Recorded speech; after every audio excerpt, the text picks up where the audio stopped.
Hi, I'm Vicky and you're watching Fuse TV. I'm here with Saint Raymond, the guy behind Young Blood and English Rose. How are you? I'm good, thank you. How are you? Yeah, I'm good. So could you tell us about your musical journey as an artist? So it's kind of been an ongoing thing for me for about 4 or 5 years now, but it's only kind of from an outside point of view happened in the last 18 months. But it's been crazy. It was just literally came from doing open mics and gigging in pubs, and then kind of just slowly picked up through the power of the internet, really. So yeah, it's been a bit of a crazy whirlwind. So who would you say are your major musical influences? I'd say stylistically, there's nothing I'd really like compare it to directly, but I think I kind of just grew up on a lot of different styles of music, you know, a lot of anything from Britpop to Beatles to dance music, and then kind of it was only like the last few years I really got into more of like older stuff like Paul Simon and stuff. So it's kind of, in terms of what I'd compare it to, I don't think, just because it's come from quite a wide range of styles and stuff, and I'll listen to rap and anything, so yeah. If you could listen to one album for the rest of your life on a desert island, what would it be? That is horrible. Okay. That's a really hard question. I don't know. I think when I was growing up, the Kooks' first album is probably like the album that inspired me the most to start playing guitar and stuff. And the album is really good. Maybe I'll go with that one. If you had to describe your music to someone who hasn't listened to it before, how would you describe it? I kind of say it's like an indie pop thing, but I kind of, when I started writing music, I wanted to write music for festivals really, and uplifting music. So I think that's the kind of vibe I went for really, yeah. If your music had to be an animal, what would it be? Animal, something nice, something really nice. What's nice? A dog.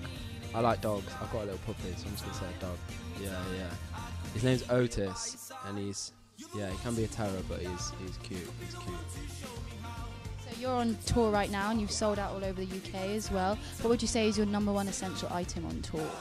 My laptop or phone. I'm very clingy with my phone. I'm a bit like, I don't know, it's kind of weird being on tour because you try not to be antisocial, but I think you spend like so much time with everyone. It's nice to just get a bit of headspace. Maybe my iPod and my headphones actually, just to get away and kind of chill out. But yeah.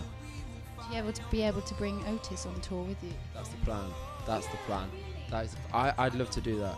Maybe we can do that next tour. I really want to bring him on tour. I think he'd probably eat a lot of stuff. People might not have so much, like, I think he'd rummage through a lot of people's pockets and stuff, but yeah, that's the plan. And you've played at Why Not Festival, Reading and Leeds, and you're due to play at a variety of other festivals this summer. What would you say is your favourite festival experience and why so far? In terms of playing, I think Leeds and Reading last year was a real turning point for me. I think just because it was the BBC introducing the stage and I wasn't sure what the crowd was going to be like, and I think we turned up to Reading and it was about to go on, and then there was a secret slot before, and it was the 1975, and it was so busy, and they did 3 songs and it was rammed, and I was like, everyone's going to leave. So I went on stage, but it stayed really busy, and I think that was just, that was a real turning point for me. I really feel the song Young Blood has such a good festival vibe to it. What would you say is your main inspiration behind writing that song? I think, that was the kind of thing I went for with that. I kind of wanted to write a youthful anthemic song that had a bit of maturity behind it. But yeah, like I say, when I started writing, I love the idea of, because I like a lot of stuff that's not maybe festival music, so to say, and it's maybe a bit more chill, but I think there's no better feeling than seeing people move and dance and sing along and stuff, so definitely, yeah.